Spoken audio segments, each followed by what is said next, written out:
Halo Kontaners, kembali di podcast Insight Konten bersama saya Aji Susaini, host dari Insight Konten, yang kali ini saya sudah ditemani dengan senior konten Bang Sandi. Apa kabar Bang Sandi? Siap, baik, alhamdulillah Bang Ajis. Mas Safid? Alhamdulillah sehat. Sehat ya Mas Safid? Sehat. Pojum, apa kabar Mas Pojum? Baik. Kita ada dua versi untuk podcast Insight Konten. Ada kamera 360, nanti bisa langsung di operasikan di layar handphone masing-masing. Kemudian satu lagi versi kamera yang biasa bisa dilihat di YouTube Konten TV. Kali ini kita mau ngobrolin soal ketidakpastian global yang nanti turunannya ke APBN kita di Indonesia, yang sekarang lagi diracik oleh Menteri Keuangan baru Purbaya Yudi Sadewa. Nah, ada beberapa APBN yang sudah dirumuskan zaman Sri Mulyani, kemudian dirombak lagi di eranya Purbaya. Nah, kira-kira ini ketidakpastian global ini itu akan berefek apa kepada APBNP untuk di 2026 ini? Mas Hafid, kira-kira seperti apa nih kira-kira? Ya, yang pasti perlambatan ekonomi global ini pasti akan berdampak terhadap roda ekonomi nasional ya, terhadap laju pertumbuhan ekonomi kita, karena akan berdampak langsung terhadap kinerja ekspor. Artinya perekonomian kita kan selama ini juga banyak ditopang oleh ekspor produk manufaktur maupun komoditas, dan kita kalau nggak salah sudah ekspor ke 162 negara. 33,9% itu ekspor ke dua negara tujuan utama, itu Cina dan Tiongkok dan Amerika. Nah, data terbaru perekonomian Cina ini, Biro Statistik Nasional Cina itu mengungkapkan penjualan retail di bulan Agustus 2025 ini itu hanya ada di angka 4,2%. Artinya lebih rendah dari proyeksi para analis, karena para analis itu memproyeksikan penjualan retail Cina di bulan Agustus itu ada di angka 4,7%. Lalu output industri manufaktur Cina juga melambat dibandingkan Juli. Itu kalau nggak salah ada di angka 5,2%. Juli itu di angka 5,7%. Artinya penurunan aktivitas perekonomian Cina itu pasti akan berdampak terhadap kinerja ekspor. Kita tahu selama ini kita banyak ekspor misalnya batu bara. Karena ketika perekonomian Cina melambat, retailnya melambat, aktivitas manufakturnya melambat, otomatis permintaan batu bara juga melambat. Kita juga banyak ekspor CVO misalnya. Itu satu hal. Yang kedua, di tengah pelambatan ini kan menunjukkan bahwa ada perlambatan ekonomi domestik. Artinya pasar domestik, daya beli juga. Artinya Cina dihadapkan pada tren pelemahan daya beli di dalam negerinya. Jadi ini akan mendorong atau memicu terjadinya ekspansi pasar secara besar-besaran dari industri manufaktur Cina keluar ya. Sementara mereka karena udah nggak tumbuh di dalam ya. Dan kapasitasnya dia memang besar. Nah, mereka dihadapkan juga pada problem kelebihan kapasitas produksi manufakturnya ya. Ini yang kita khawatirkan juga, karena mereka juga kesulitan untuk menembus pasaran mereka karena dihadang tarif Trump ya kan. Akhirnya Indonesia menjadi salah satu alternatif pasar tujuan ekspor buat mereka. Jadi industri manufaktur kita ini dalam hal ini dia dihadapkan pada dua problem yang cukup menghambat perkembangan industri kita juga. Jadi di pasar ekspor diharapkan pada tren pelemahan ekonomi negara-negara tujuan ekspor. Amerika agak ada pertumbuhan di kuartal 2 per Juli ya. Itu dia tumbuh 3,3% perekonomiannya. Tapi kan produk kita tetap kena tarif juga kan. Artinya daya saing produk ekspor Indonesia ke pasar Amerika juga menjadi turun, walaupun negara-negara lain juga dikenakan semuanya kena tarif gitu kan. Tapi buat Amerika sendiri ada dampak juga sebenarnya, dengan pengenaan tarif itu inflasi dia akan naik. Ya benar. Itu artinya kita industri orientasi ekspor kita itu dihadapkan pada tren perlambatan permintaan di pasar ekspor. Di pasar dalam negeri juga dihadapkan pada tren pelemahan daya beli. Kita tahu ya salah satu indikatornya misalnya sekarang bukan hanya tren penjualan roda 4 di dalam negeri yang turun. Roda 2 juga kan, sepeda motor juga turun. Betul. Nah, ini kan menunjukkan salah satu indikasi nyata bahwa daya beli masyarakat kita ini memang sedang dalam tren penurunan. Walaupun pertumbuhan ekonomi 5,2 kemarin ya. Iya. Di tengah maraknya Rojali dan Rohana ya. Nah, itu. Nah, dalam kondisi seperti ini makanya mau nggak mau ada dua hal yang harus dilakukan oleh pemerintah dan eksportir ya, pelaku usaha. Di pasar ekspor, pelaku usaha harus proaktif membaca peluang, karena tetap ada peluang pasar. Misalnya mencoba melakukan penetrasi atau memanfaatkan peluang-peluang kerjasama baru, karena kita tahu ada BRICS misalnya, forum ekonomi BRICS ini juga sebenarnya peluang ekspor yang belum begitu tergarap secara maksimal misalnya. Tergali ya. Ke Brazil misalnya kan, negara-negara yang ada di BRICS tersebut, Afrika. Jadi itu harus dimanfaatkan secepat mungkin ya. Artinya harus agresif, aktif untuk membuat fakta-fakta perjanjian perdagangan baru lah. Tim perdagangan kita ini mungkin harus lebih aktif itu ya. Iya. Artinya enggak, dan diturunkan juga, Jis. Maksudnya diterjemahkan gitu ya. Jangan sampai kita bikin kerjasama dengan BRICS gitu kan, so what gitu kan. Iya, benar. Ya, harusnya ada turunannya. Oh, kita dengan ini kita bisa manfaatkan ini.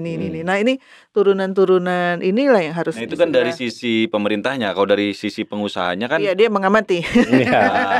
Sebenarnya memang betul juga ya, pengusaha tuh sebenarnya nunggu ya. Nunggu apa yang action yang akan dilakukan sama duta-duta atau dubes-dubes yang ada di negara BRICS gitu. Artinya tetap perlu terobosan pemerintah untuk mengawali membuka akses pasar itu. Dari sisi pelaku usaha mungkin inovasi ya kan, yang bisa mereka lakukan untuk memenuhi kebutuhan pasar, efisiensi dan lain-lain. Kembali ke level pemerintah, mungkin juga memaksimalkan Trans-Pacific Partnership misalnya. Artinya memperkuat analisis terhadap akses pasar tujuan baru lah. Akses terhadap negara tujuan ekspor baru lah. Artinya pemerintah harus smart, kira-kira negara-negara mana ini yang berpotensi untuk sebagai alternatif pasar dari Cina dan Amerika tadi.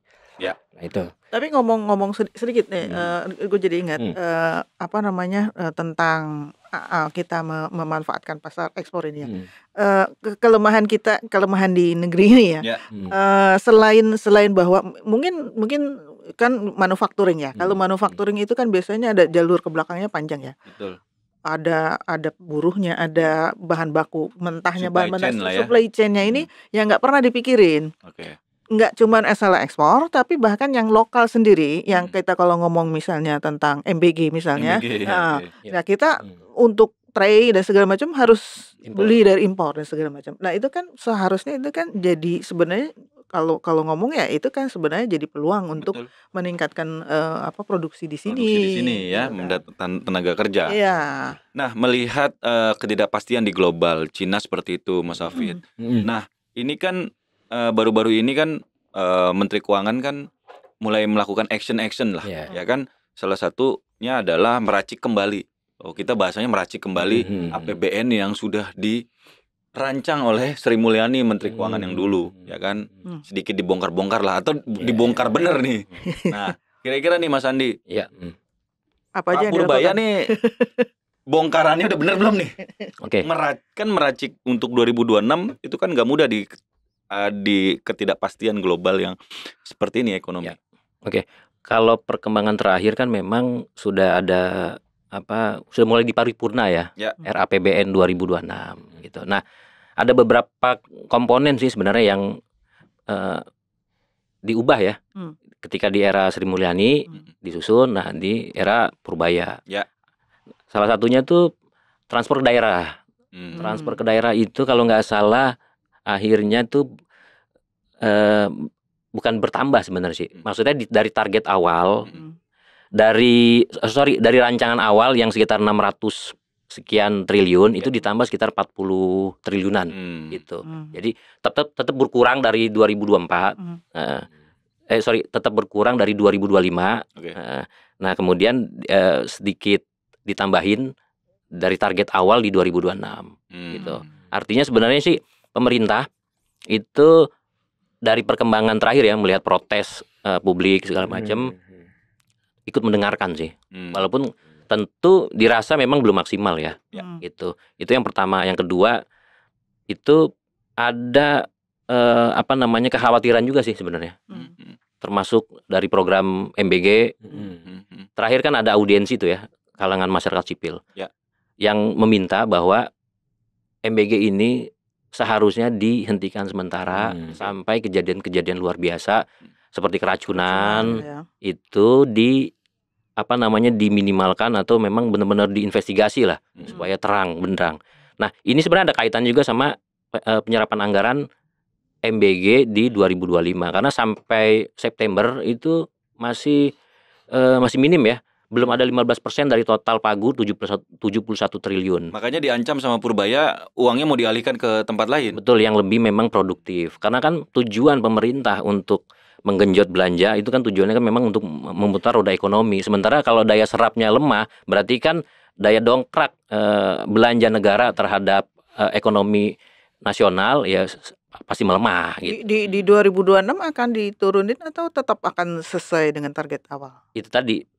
Ini dorongannya kan memang sebenarnya dievaluasi ya, dorongan para ekonom segala macam. Nah, ini kita belum melihat perkembangan terakhir ya. Belum keluar ya, MBG belum keluar. Betul, perkembangan terakhirnya. Cuma ya tadi mesti pemerintah tuh mesti bercermin juga ya, bercermin, mawas diri segala macam bahwa ini memang ada persoalan. Biasanya kalau APBN itu kan gini, kalau misalnya dia di tahun ini dia nggak bisa belanja, gitu kan, ada defisit. Apalagi kalau kayak MBG itu berapa persen, cuman berapa persen yang dibelanjain? Belum ada 15%. Nah, biasanya itu kan akan dipotong langsung, udah otomatis gitu. Otomatis ya. Nah, nggak tahu ini 2006. Berarti ya. Iya, biasanya begitu, sistem evaluasinya begitu. Nah, ini nggak tahu nih sistem evaluasinya mau digimanain. Ya ini kan terkait program prioritasnya Prabowo. Betul. Ya kan? Dananya kan bukan kaleng-kaleng ini. Besar banget. Besar. Kalau ini anggaran MBG ini salurannya betul, ya pasti bergerak nih ekonomi di daerah, ya kan? Karena memang semua melibatkan kan, catering, chefnya, kemudian mobilisasi, transportasi, distribusi segala macam. Udah bagus banget sebenarnya kan, gitu ya. Betul. Nah, tadi saya kembali lagi ke persoalan pelambatan ekonomi global, ketidakpastian ekonomi global. Artinya kan memang benar ada pasti tentunya akan berpengaruh ke perekonomian kita ya dalam negeri. Ini kan kita pasti bicara rantai pasok, tapi kan ada plus minus juga. Misalkan ketika barang-barang dari Cina itu nggak bisa masuk Amerika, itu juga kan ada pola pergerakan pergeseran, pergeseran investasi, terutama pabrik dari Cina ke Indonesia. Nah, kira-kira kita bisa nggak tuh menangkap peluang itu? Nah, ini yang perlu karena kan pesaing kita Vietnam kan jauh lebih lebih ekspansif dan juga mereka kelembagaannya lebih oke lah timbang kita yang masih iklim investasi masih lemah. Dan saya nyambung juga ke Mas Abid sama Pak Ujum tadi terkait dengan diversifikasi pasar ekspor, karena perkembangan terakhir kan kita dengan Uni Eropa juga kan sudah dekat ya, maksudnya agreement itu, ya kan terkait CPO ya. Ya nantinya si potensi CPO karena kan ada perkembangan terbaru terkait dengan IEU CEPA. Nah, itu kan akan semakin dekat dan ini sebenarnya peluang kan. Peluang bahwa nanti barang-barang dari Indonesia itu bisa masuk dengan tentunya tarif yang lebih kompetitif, bahkan juga nol. Dan sistem hilirisasi kita ini masih nggak jalan-jalan juga sih sebenarnya. Maksudnya hilirisasi kemarin kan nikel, lah ya. Tapi begitu ngomongin kayak CPO, ini kan salah satu lah ya orang terbesar di dunia sekarang kan. Minyak, petrokimia. Iya, CPO. Itu lebih berat. Nah, itu lebih berat lagi hilirisasinya. Maksudnya hilirisasi itu dalam artian ini tuh bisa menggerakkan perekonomian rakyat kebanyakan gitu loh. Makanya kalau CPO itu naik, biasanya tuh yang daerah Sumatera, daerah Kalimantan itu udah bahagia udah. Pertumbuhannya malah Iya. Iya. Kalau yang ini kan begitu sekarang kan jual masih mentah itu kan kebanyakan. Betul. Kan gitu. Jadi memang APBN yang ada beberapa kebijakan-kebijakan terkait dengan dengan APBN yang Menteri Keuangan baru dari sisi bilang, dari belanja sisi tadi ya. belanja, terus kemudian juga bagaimana dia mau dolar ya, dia supaya dolar masuk ke Indonesia. Jadi sisi pendapatannya dia nih. Pendapatan. Nah ini kira-kira gambarannya akan seperti apa nih ini tinggal berapa bulan ini untuk sampai akhir tahun kan? Iya. Supaya ini benar-benar kebijakannya Menteri Keuangan, stimulus yang dia lakukan itu benar-benar dirasakan betul, meningkatkan atau bertumbuh gini. Iya. Mungkin bisa 6% yang dia janjikan kan, atau 7% gitu. Ya walaupun untuk tahun ini kayaknya nggak mungkin. 5,2% pun ya coba kita lihat nanti. Tapi kan ini kan ada untuk 3 bulan ke depan, ini kan sebenarnya ada kaitannya dengan paket stimulus ekonomi yang diluncurkan oleh pemerintah ya. Kemarin Menteri Purbaya, terus Menko Airlangga juga ada namanya 8 plus 4 plus 5. Itu antara lain ada program namanya itu program penciptaan lapangan kerja. Lapangan kerja itu termasuk MBG, terus ada pengembangan kampung nelayan dan seterusnya. Kemudian kalau stimulus itu kan kayak insentif PPH 21 ya, yang ditanggung pemerintah itu perluasan di sektor pariwisata. Dari sebelumnya itu sektor padat karya, sekarang sektor pariwisata. Kalau nggak salah tuh targetnya sampai 2026 juga itu. Ratusan miliar ya. Yang bisa potensi itu yang nanti digunakan oleh karyawan-karyawan di sektor pariwisata untuk supaya mendongkrak daya beli.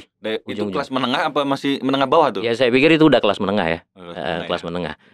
Itu kemudian juga ada insentif untuk UMKM juga ada gitu. Walaupun banyak kalangan ekonom juga menilai bahwa ini belum maksimal ya untuk bisa mendongkrak pertumbuhan ekonomi dalam jangka pendek gitu. Karena kan kuncinya pun kita harus paham kan, pemerintah tadi di saat yang sama ingin menggelontorkan likuiditas, tapi sementara daya beli kita masih lemah. Berarti kan ada sesuatu yang salah nih. Ya di demand side-nya ini belum naik. Sementara supply-nya kan sangat tinggi gitu. Ini ada apa? Nah itu PR pemerintah yang perlu kemarin yang kalau ngomongin yang kita omongin minggu lalu ya tentang 200 triliun dikucurin, kan Sandi yang ngomong itu ya.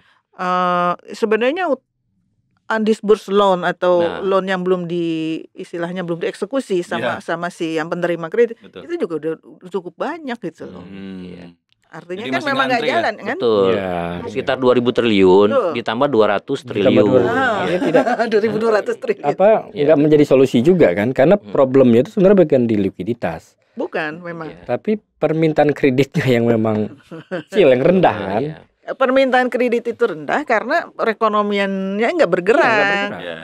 Nah kalau dilihat tadi Mas Hafid ngeluarin data soal penjualan sepeda motor turun ya kan, terus juga ada proyeksi penjualan mobil juga pasti akan ikut-ikutan turun gitu. Nah berarti memang di 3 bulan terakhir ini masih ada waktu nggak untuk manufaktur itu bisa promo itu dongkrak, karena kan paling banyak ya kalau orang mau ngambil pinjaman kredit kan pasti dari barang-barang yang seperti ini kan. Sebenarnya bunga-bunga kredit mau diturunin, maksudnya memang rencananya kan diturunin ya dengan arahnya begitu. Arahnya kan penurunan kemarin suku bunga The Fed turun, BI turun lain lagi gitu ya. Dan kalau dari omongannya Pak Purbaya itu kelihatannya memang sengaja supaya orang kaya pusing katanya kan sempat supaya deposito yang biasanya dia nggak usah ngapa-ngapain, dia dapat deposito tinggi sekarang rendah nih, jadi rugi kan dalam tanda kutip kan ya. Betul. Tapi jangan lupa itu kalau namanya orang kaya bisa terbang dia ke luar negeri gitu loh. Ini dia. Apa dananya? Dananya. Iya kan? Ya mereka akan cenderung mencari tempat yang lebih menguntungkan kan pasti. Betul. Tapi yang pasti gini, perlambatan perekonomian ini juga akan berdampak langsung ke postur APBN. Karena kita tahu seperti yang dilaporkan di APBN kita kemarin oleh Menteri Keuangan, itu kan APBN kita defisit 1,3% kan. 1,3% itu bukan karena belanja negaranya yang gebut kan, tapi karena tren penerimaan pajaknya yang turun. Dan yang turun tuh sektor-sektor strategis. Iya. Itu ada PPH Badan. Iya. PPH Badan kan menunjuk, terus ada PPN dan PPNBM kan. Iya. Itu turun 8, PPH Badan tuh turun 8,7% kalau nggak salah. Yang PPN dan PPNBM tuh turun sekitar 11%. Itu data per Agustus kan. Ini kan menunjukkan artinya perlambatan penerimaan pajak dari sektor-sektor ini tadi, PPH Badan dan PPN dan PPNBM itu menunjukkan bahwa aktivitas ekonomi ini mau melambat. Ya kan? Karena PPH Badan walaupun kemarin katanya ada omongan juga mau dia kejar katanya wajib pajak yang apa istilahnya orang kaya ya. Enggak, ada 60 wajib pajak yang katanya dia mau kejar katanya. Itu kan lagu lama. Dulu aja Menteri Keuangan yang dulu juga mau ngejar yang wajib pajak yang besar-besar yang jumbo-jumbo itu, tapi nggak terjadi kan. Realisasinya nggak ada. Tapi menarik ya tuh Mas Hafid ya. Maksudnya dari indikator itu aja, data ya kan, penurunan PPH Badan ya kan, terus kemudian yang lain-lain itu kan menunjukkan memang demand-nya tuh memang jadi total penurunan pajak per Agustus kalau nggak salah per Agustus turun 5%-an. Artinya kembali lagi ini menunjukkan bahwa ada perlambatan ekonomi yang cukup signifikan sehingga pos-pos penerimaan pajak di PPH Badan, PPN dan PPNBM tadi menciut itu turun drastis. Nah sekarang pemerintah mencoba mengungkit ya kan lewat paket stimulus yang dirancang sekarang. Ini kan lagi di rapatin di Menko Perekonomian nih, lagi disusun. Nah, paket stimulus yang disebut 8 plus 4 plus 5 itu sebenarnya kan tujuannya untuk mendongkrak daya beli kan, supaya ekonomi kembali menggeliat. Kan ujung-ujungnya pajak akan meningkat lagi nih penerimaannya kan dengan ini.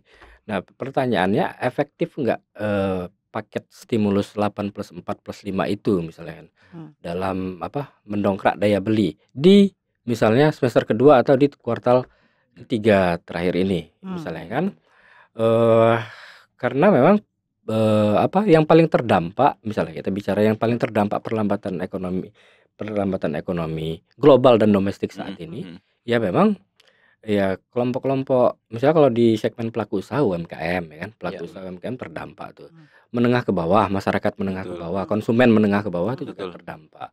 Artinya memang paket stimulus yang sekarang lagi dirancang pemerintah harus benar-benar tepat sasaran tuh, mengidentifikasi siapa-siapa yang terdampak ini, sehingga paket stimulus itu benar-benar bisa efektif membantu menaikkan kembali daya beli masyarakat ya kan. Kita pernah bahas sih, jadi selama ini memang problemnya kan yang kelas menengahnya ini yang tidak tersentuh. Ya kan? Karena yang tersentuh selama ini kan antara kalau yang kelas atas nggak usah dibantu ya. Yang kelas bawah ini yang dapat subsidi bansos segala macam, walaupun mungkin ada juga yang nyasar ya, nggak tahu. Tapi yang kelas menengahnya ini yang sampai sekarang ini susah gitu untuk disentuh sama kebijakan-kebijakan gitu loh. Nggak tahu dengan yang sekarang ini kayaknya masih belum ada terobosan atau udah kelihatan terobosannya? Ya intinya gini, sinyal yang dikirim Purbaya itu setidaknya memberikan semacam harapan. Tinggal kita tunggu kira-kira implementasinya di lapangan seperti apa. Tapi ada satu hal memang yang disebut-sebut juga para ekonom, ini sebenarnya belum menyentuh akar persoalan juga. Begitu apa yang ditebari ya. Misalkan gini, ini kan ada problem. Jadi masih gimmick-gimmick nih yang dilakukan Pak Purbaya ini. Jadi gini, ada problem struktural sebenarnya. Misalkan soal kelembagaan, terus rasio investasi di Indonesia yang memang masih lemah. Maksudnya rasio investasi kita itu tinggi, artinya apa? Artinya minat berinvestasi, daya saing kita, investasi kita itu cenderung lemah dan kalah dibandingkan negara Vietnam tetangga misalkan seperti itu. Dan ini memang yang harus diperbaiki. Jadi iklim investasinya. Sekarang kan tadi likuiditas berlimpah. Undisbursed loan 2.000 triliun, tambahan likuiditas 200 triliun. Tapi rasa-rasanya belum bisa dipakai dan bergerak. Itu kenapa? Ya jangan-jangan memang pengusaha wait and see karena tadi perizinan juga masih tersendat, terus biaya kosnya tuh tinggi gitu. Jadi ini yang membuat malas juga, selain tadi demandnya juga masih lemah gitu. Jadi menarik juga ya, kita pernah bikin survei ya. Itu ternyata di kuartal 3 nih benar-benar terjadi ya. Iya, makanya kalau melihat artinya di sinilah peran Purbaya sebagai Menteri Keuangan baru itu diuji. Artinya dia jangan sampai salah mengidentifikasi problem. Artinya misalnya dia melihat ada dana pemerintah di BI 200 triliun. Ini dipakai buat menggerakkan perekonomian, dikucurkan melalui perbankan untuk menggerakkan sektor real kan melalui kredit. Problemnya kan sebenarnya seperti yang tadi disebut Pak Ujum atau Pak Sandi tadi. Problemnya bukan persoalannya bank ini nggak punya duit, ya kan? Misalnya BTN dapat dari 200 triliun itu 25 triliun. Bukan di situ problemnya, tapi yang tadi Pak Sandi bilang bahwa problemnya sekarang daya beli lemah, kalangan pelaku usaha kan menahan ekspansi, rencana-rencana ekspansi itu mungkin ditunda dulu kan sehingga kredit investasi ke bank tadi akhirnya tidak mereka lanjutkan. Persoalannya kan di situ, bukan bank itu. Artinya ketika tren kredit menurun bukan problemnya karena bank tidak punya likuiditas sebenarnya. Artinya pemerintah bukan itu yang harusnya dilakukan oleh pemerintah, bukan kemudian pemerintah mengguyur likuiditas 200 triliun. Sebenarnya yang harus dilakukan Purbaya saat ini misalnya paket stimulus 8+4+5 itu memang tepat sebenarnya itu. Sebagai salah satu instrumen insentif untuk mendongkrak daya beli. Tapi misalnya nilainya cuma 16 kan, 16,3 triliun yang dialokasikan. Yang di 8 paket ya. Harusnya diperbesar itu. Misal dari nggak ada dananya dana MBG yang serapannya rendah. Nah, itu tadi program-program program-program makanya di sini dia harus berani nggak Menkyu baru nih misalnya program prioritas Prabowo nih yang serapannya rendah misalnya dari alokasi anggaran 70 triliun baru terserap 15%-nya. Itu direlokasi misalnya pakai sebagian buat stimulus, larikan ke bansos misalnya, PKH dan lain-lain ya kan? Nah, karena kalau ekonominya menggeliat, daya belinya naik, pengusahanya happy, ekspansi berlanjut, kredit mengucur, ya kan? Roda ekonomi berputar, kan begitu. Ini kuncinya sebenarnya yang fiskal yang sekarang ini mau diapain gitu ya? Karena uang yang MBG yang sekarang akhirnya udah dialokasikan di situ tapi nggak bisa diapa-apain. Karena tidak terserap, nggak maksimal, cuma 15% dari total pagu. Sebenarnya kalau itu maksimal, paling tidak mengungkitlah daya beli. Itu kan tadi disebut program MBG itu menjadi salah satu program masuk dalam paket stimulus 18+4+5. Artinya yang di serapan tenaga kerja, paket stimulus serapan tenaga kerja melalui program MBG. Persoalannya kan program MBG-nya nggak jalan ini kan. Gimana dia mau menyerap tenaga kerja secara maksimal? Itu paling masuk akal yang menggerakkan ekonomi MBG ya. Hilirisasinya kan jelas ya. Ya kan? Masalahnya ininya teknisnya ini. Iya, gini loh. Ini sih. Program MBG ini kan bukan program yang sederhana ya. Artinya mencakup target penerima itu jutaan siswa kan. Setiap hari lagi. Sekarang aja dalam kondisi baru 15% serapan anggaran, itu si Kodari itu kepala staf kepresidenan menyebut sudah 5.000 siswa loh yang keracunan. Ini maksudku bukannya makan ya keracunan. Karena ini memang bukan pekerjaan yang sederhana. Betul. Artinya fenomena keracunan ini muncul dari program-program yang memang ribet lah. MBG kita katakan ribet karena dia melibatkan faktor higienitasnya, kebersihan, segala macam. Betul. Dan ini mestinya harus dijadiin prioritas utama evaluasi ini. Ini kan menyangkut generasi masa depan Indonesia. Generasi emas nih. Generasi emas katanya kan. Stunting enggak keracunan gitu. Makanya muncul rekomendasi siapa itu ini program BG disuruh untuk ditunda itu. Iya, salah satunya kan ada beberapa masyarakat sipil itu Komisi Perlindungan Anak Indonesia yang minta untuk sementara dihentikan, tapi langsung diinvestigasi, dievaluasi. Ini problemnya SOP-nya ada harus dibenahi dulu. Iya. Ada yang usul dinaikin juga itu target kan berapa sih satu porsinya? Iya 10 sampai 15 ribu ya. Kan 7.000 jatuhnya ya. Betul. Jadi naikin gitu kan supaya serapannya naik. Ya gitu juga kan. Itu berarti anggarannya makin besar dong kalau misalnya itu dinaikin. Ya kan? Tapi isu pemenuhan gizi pun itu itu menjadi isu krusial juga. Jangan sampai nanti ini seperti maksudnya seperti di markup atau dikurangi segala macam untuk kepentingan orang-orang tertentu. Makanya jangan-jangan kita sampai pada kesimpulan bahwa kan gini, data APBN per Agustus itu belanja negara itu cuma tumbuh 1,5% kan datanya. Padahal Agustus 2024 per Agustus 2024 itu tumbuh belanja negara itu 15%. Jauh. Ini cuma 1,5%. Itu jauh benar. Jangan-jangan belanja negara ini nggak tumbuh, bisa dibilang kan tumbuhnya tipis banget ngucur, kan. gitu. Nggak ngucur karena dikunci ke MBG tadi kan. Betul. Misalnya salah satunya, belum program prioritas yang lain misalnya ya. Ya, tapi yang paling jelas kan yang menyedot anggaran kan sebenarnya itu. Iya, MBG tadi. Sementara kan MBG ini kan belum jalan lah istilahnya kan. Itu mungkin jangan-jangan salah satu penyebab kenapa belanja negara ini tersendat akhirnya. Ya kan kita tahu APBN ini kan motor penggerak ekonomi. Karena waktu itu kan pernah tuh ya Mas ya, ada efisiensi perjalanan dinas untuk merelokasi anggaran ke MBG kan. MBG ya kan, iya benar. Ya kan itu kan jadi problem juga. Dipotong-potong semua dilari ke sini kan, lari ke perhotelan melemah, industri yang paling berdampak ATK dan segala macam gitu. Itu pokok persoalannya saya setuju sih, kita perlu melihat akar persoalan daya beli kita melemah tuh dari mana gitu. Iya. Ya udah jelas sebenarnya karena data per Agustus ini kan data yang dilaporkan Menteri Keuangan. Belanja negara per Agustus cuma tumbuh 1,5%. Per Agustus 2024 tumbuhnya 15,9%. Jomplang banget. Nah, iya. Dan ini belum ada tanda-tanda juga akan ada akselerasi sih sepertinya ya. Iya, makanya walaupun dia udah bilang kan bahwa saya berani nih memangkas anggaran yang kalau misalnya nggak dipakai ya saya pindahin ke yang tempat lain. Makanya sebenarnya pemerintah kita tunggu kan. Pemerintah ini harusnya kan jangan kalau kita nilai kan terlalu ngoyo untuk program-program prioritas seperti ini.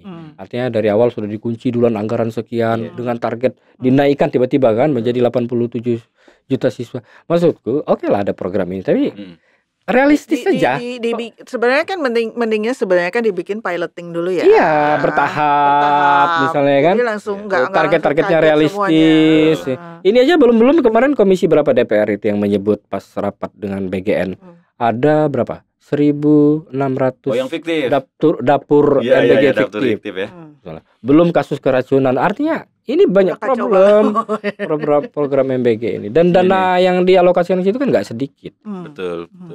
Ya memang problem dari APBN kita yang tadi bilang dikunci duluan sebelum bergerak gitu. Yang kemudian orang harus atau presiden sendiri sebenarnya yang menginginkan bahwa MBG ini harus berjalan sedini mungkin. Karena di satu sisi juga kan karena namanya rancangan ya, APBN ya, ada anggaran penerimaan juga. Nah, karena dialokasikan segitu gede, berarti kan pemerintah mau nggak mau harus berhutang untuk dan untuk memenuhi itu ya. Untuk memenuhi ini, dan hutangnya itu kan harus dibayar bunganya gitu kan. Betul, ini yang gede ini gitu kan. Jadi persoalannya tuh nggak cuma satu tapi multiply gitu kan. Iya benar. Apalagi kalau sumbernya utang misalnya kan.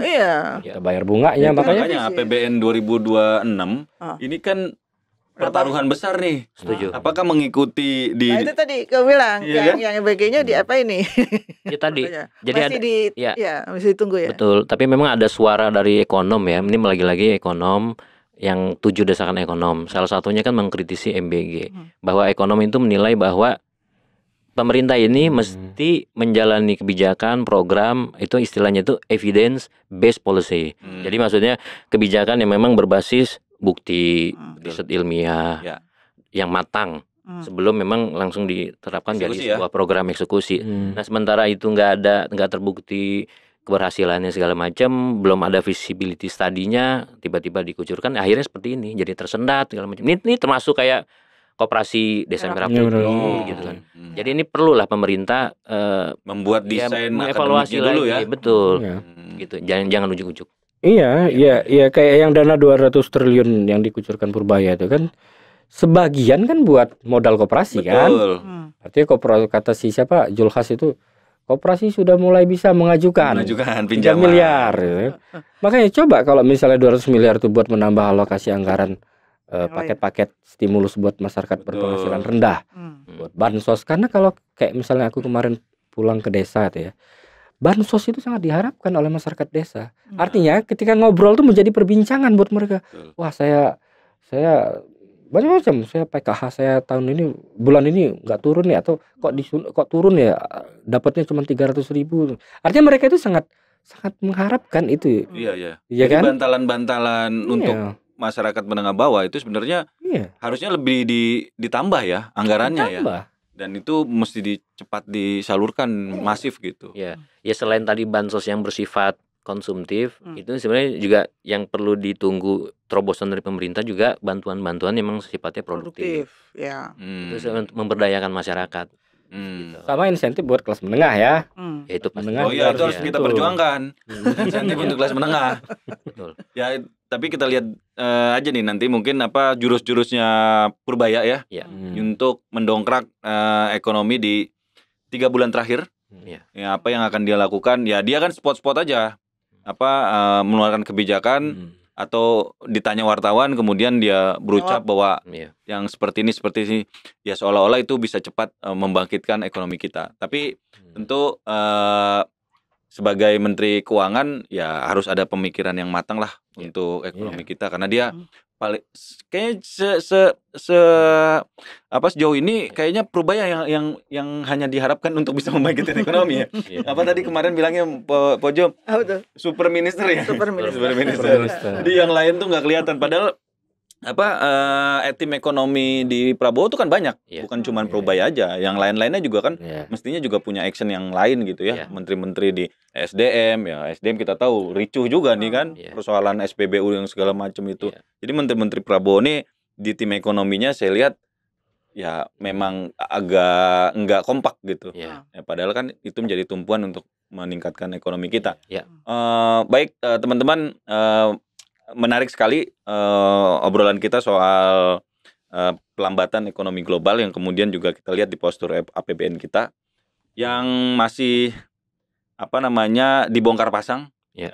Kita lihat lah ya jurus Purbaya itu akan seperti apa. Ya kita sih berharap ekonomi tumbuh ya. Pak Sandi lagi bikin indeks itu ya? Survei lagi ya? Oh iya, nanti Oktober. Nah, ini Oktober kita tunggu nih surveinya. Ya mudah-mudahan bisa viral lagi kayak kemarin ya. Semoga. Ya kan? Di wawancara di mana-mana. Atau optimis nih pelaku usahanya kan? Nah, ini lagi diracik masih nih. Masih berjalan. Kita lihat nih tapi yang pasti Kontan terus memantau ya. Situasi ekonomi di tanah air ini. Baik, dari saya Aji Susaini, terima kasih. Kita akan bertemu lagi di podcast Insight berikutnya. Keputusan bisnis terbaik datang dari data, bukan tebakan. Mudah berlangganan Business Insight dengan subscribe with Google.